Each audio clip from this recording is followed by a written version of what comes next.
If you follow modern gaming or are a fan of turn-based RPGs, so pretty much everyone watching this video, then you have without a doubt heard of Clair Obscur Expedition 33. It was developed by a small French studio named Sandfall Interactive and took the gaming industry by storm when it first came out, selling 500,000 copies in its first day, 1 million within 3 days, and over 3 million within a month. The last data we have available is that as of the end of May, it had sold 3.3 million units, and given how long ago that was now, I think it's safe to assume the number has only substantially increased since then. It doesn't just have sales though, it has critical acclaim too. It currently sits at a 93 on Metacritic and a 9.7 user score. With almost 20,000 user scores, that 9.7 is absolutely insane. I bring all this up to say, it's kind of a big deal. People know me. A lot of people consider it to be a front runner for a game of the year, and even though I haven't played tons of new games this year, from the ones that I have played, Expedition 33 is definitely my pick for that as well. Yes, it doesn't happen often, but for me, the game absolutely did live up to the hype and help revitalize my love for modern gaming. As someone who's been a bit let down by some recent AAA titles, it helps show me that there's still so much untapped creative potential out there, especially within the realm of big-budget, turn-based RPGs. I know the game itself isn't actually big budget, but it definitely feels like it and is a perfect example of what a smaller team can accomplish when they all share a vision and fully maximize their resources. Now, some of you might be asking, what really makes Expedition 33 that good? Well, in this video, I'm gonna explain exactly why I think this game is so special and worthy of all its praise. And as someone who's played hundreds of turn-based RPGs over the years and has come to develop a pretty decent understanding of what makes a lot of them as great as they are, I'm also gonna explain how when you really analyze the game's systems and themes, its success really isn't all that surprising, and if anything, to me it's a little surprising that another developer hasn't tried some of the stuff they've tried yet. For all the people that haven't played the game yet either, don't worry, only early game footage will be shown and there will be no spoilers. I may briefly describe the plot or setting, but this is all stuff you find out in the first hour or two of a 30+ hour game. Before we get things started though, let's cue the intro.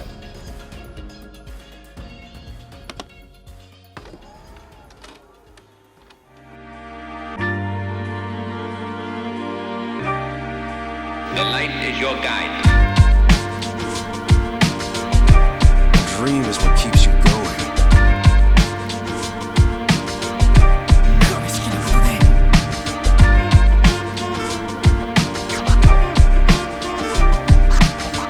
Now is the time to shape your story. Your fate is in your hands.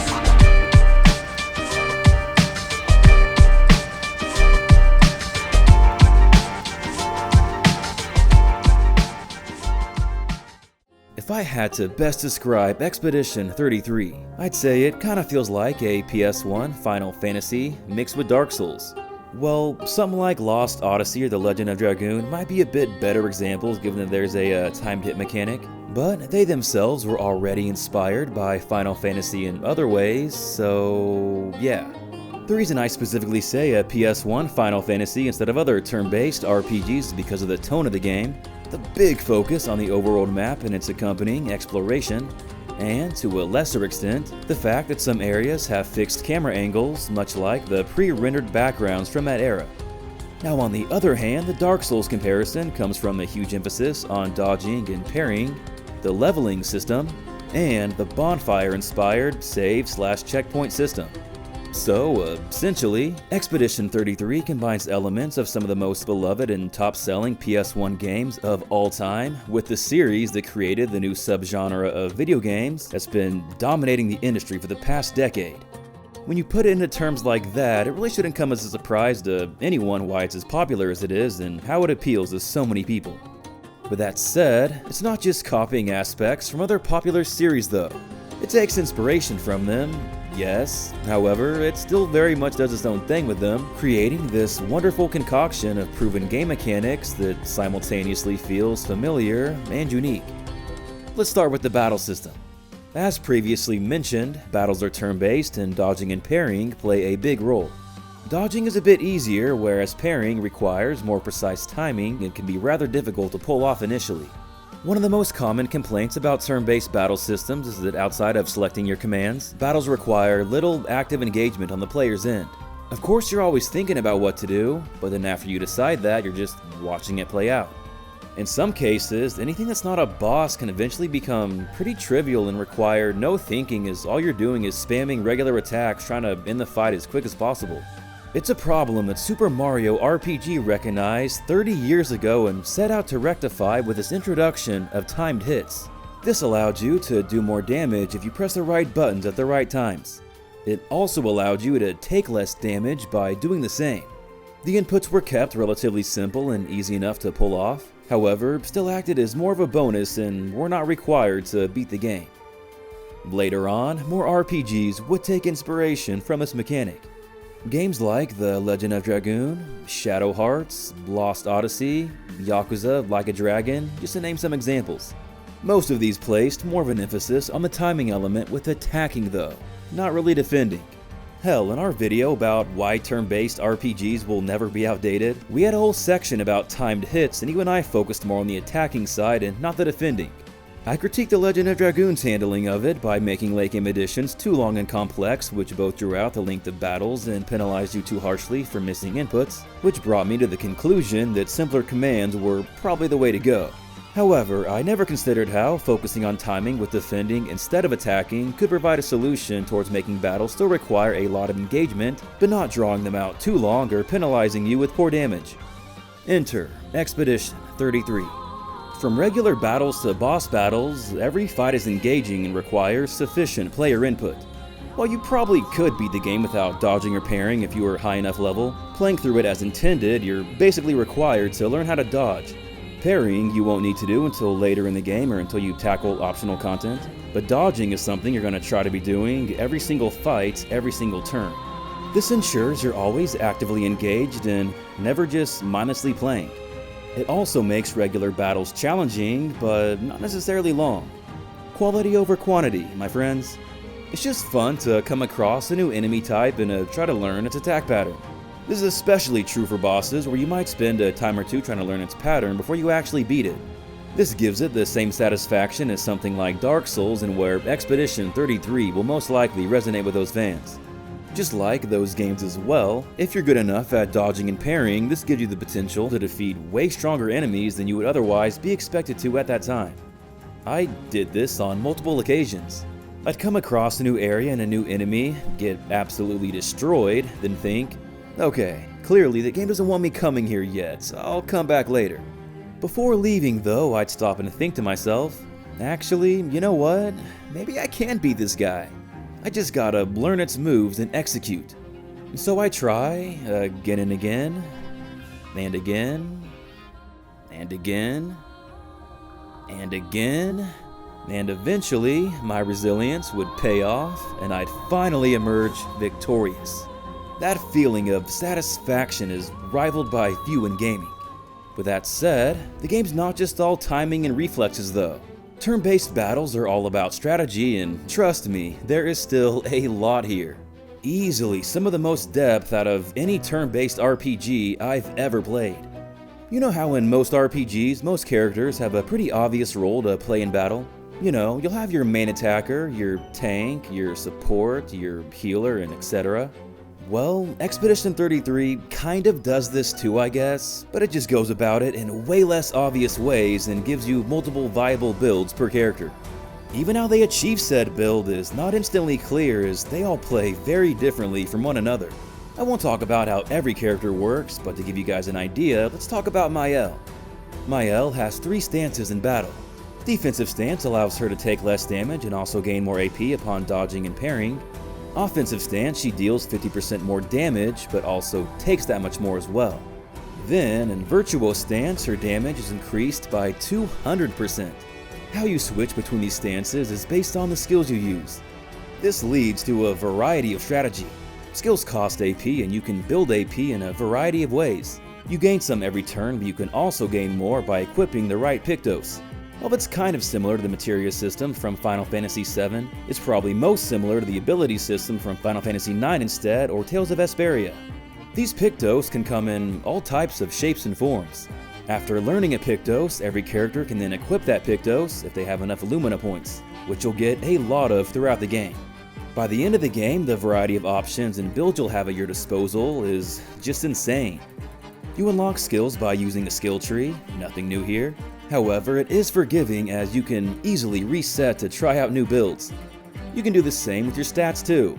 You get 3 points upon leveling up and can build your characters however you like. But yeah, I feel like I'm barely scratching the surface of the battle system here as there's still so much. I mean, there's gradient attacks, jumping, the fact that weapons have passive abilities and can be leveled up, giving viability to each one. And yeah, let's just say I was always thinking and always engaged.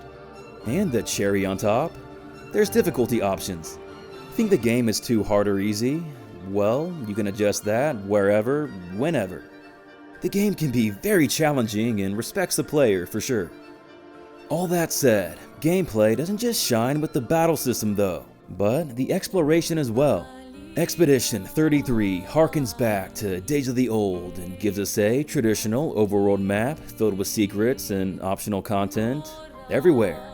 This was easily one of my favorite aspects of the entire game. From running to swimming to flying, you gradually get more traversal methods throughout the game that unlock new parts of the map. It gives it a very satisfying sense of progression and discovery. You're also encouraged to explore off the beaten path and are always rewarded for doing so, either with a new weapon, a Pictos, a cosmetic outfit, or other important items. In one instance I remember, I did this and acquired an incredibly strong weapon that I wasn't supposed to get until much later and used it for a good chunk of the game. It only took me like close to an hour to beat the enemy that was guarding it, but still, I was rewarded for my curiosity and determination, and it was awesome. Exploration in dungeon type areas works like Dark Souls in the sense that you'll come across these expedition flags that serve as bonfires where you can heal, level up, and fast travel to other flags in that area. There is some light platforming as well, which I have heard some people complain about the jankiness of, but personally it never bothered me at all and just made exploration more fun. The only time I found the jank a little annoying was during a completely optional side quest. During the main story I never had any issues and enjoyed its conclusion. It's a turn-based RPG after all. I'm not expecting super tight controls with the platforming, but having more movement options just makes traversing more enjoyable. Okay, so gameplay is obviously super important. It's not everything that makes the game so special though. The tone of the story, the setting, the atmosphere, and the presentation all play big roles too. Clair Obscur goes for more of a realistic look and serious tone, however it can still get a little silly at times with some pretty humorous writing. Again, kinda think of like a PS1 era Final Fantasy. Many scenes genuinely made me laugh. But yeah, first and foremost, it is a very serious story that treats every serious moment with the respect it deserves. They really strike the right balance here, I feel. The story is definitely a slow burner, and a big part of its appeal is gradually unraveling the mystery, so I won't say too much here, but here's the basic hook. You're part of an expedition that sets out every year to stop this mysterious, omnipotent figure called the Paintress. Every expedition that has set out before you has failed so far, however, you don't really have an option. Every year, the Paintress carries out something called the Gommage, which pretty much erases the existence of everyone above a certain age. It ticks down each passing year, so eventually, all of humanity will be wiped out. Things get much more complex from here, but this is the basic premise.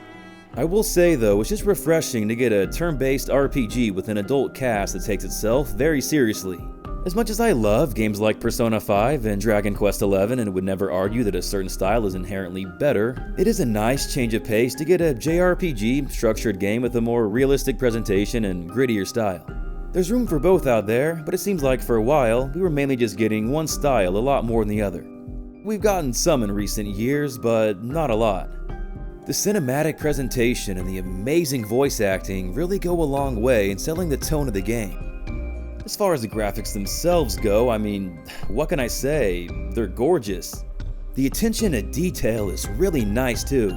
Like if your party's getting beat up in battle, you'll see blood all over them. This carries over to cutscenes as well if they're not healed. I mean, they are fighting for life and death after all. Why would they look perfectly clean?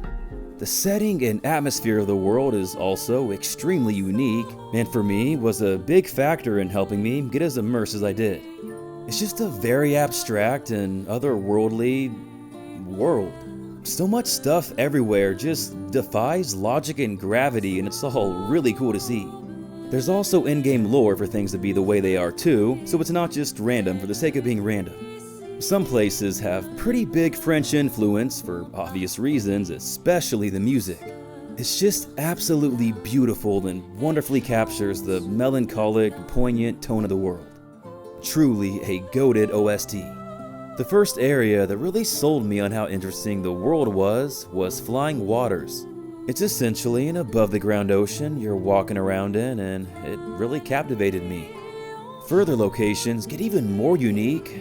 However, I think a lot of these are best seen for yourself. Same with the game as a whole, so I think I'm gonna end things here. I think I've painted a pretty good picture of what makes this game as special as it is and why it's resonated with so many people. With that said, it's not perfect. Some areas feel a little rushed and like there were supposed to be more there. I noticed a couple glitches with the music stopping sometimes, and just some other very minor gripes along these lines. However, none of these detracted from the overall experience.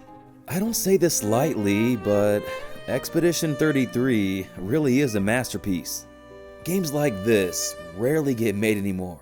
In a way, it kind of makes me sad because it makes me realize how many other high-quality, AAA feeling turn-based RPGs we could have been getting over the years. People have been clamoring for years for more turn-based RPGs in the style of the classics, just with some modernized additions. Clair Obscur gave the people exactly what they wanted, and they responded with their wallets. If you're a fan of RPGs, hell, video games in general, then I can't recommend this game enough. It's the most fun I've had with a modern game in like a decade. Titles like this need to be supported to show the industry what we as fans really want. It reinforces the old notion that if you want your game to sell, you just need to focus on crafting the best experience possible. This is something that a lot of companies have seemingly forgotten over the years, so hopefully Expedition 33 helped open their eyes and we can see some change in years to come. I think the game said it best itself. Learn from the ones who came before and lay the trail for the ones who come after.